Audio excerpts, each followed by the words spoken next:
Detik-detik terbaliknya kapal imigran di Laut Mediterania. Sebuah kapal pengangkut imigran terbalik di Laut Mediterania, Kamis 26/5. Berikut detik-detik terbaliknya kapal yang mengangkut ratusan imigran tersebut. Para penumpang terlihat panik saat kapal akan terbalik. Marina Militare, handle via Reuters. Kapal mulai miring ke kiri. Marina Militare, handle via Reuters. Para penumpang menceburkan diri ke laut. Ada juga yang bergelantungan saat kapal tersebut miring ke kiri. Marina Militare, handle via Reuters. Kapal terbalik dan perlahan-lahan tenggelam.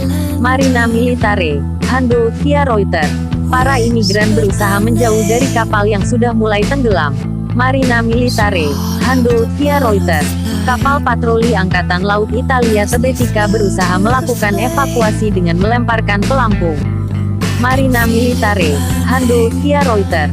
Para penumpang dievakuasi ke kapal Sebetica. Marina Militare, handle via Reuters. Terima kasih sudah menonton VIdewo ini. Silakan like dan SABSCRIB untuk info selanjutnya.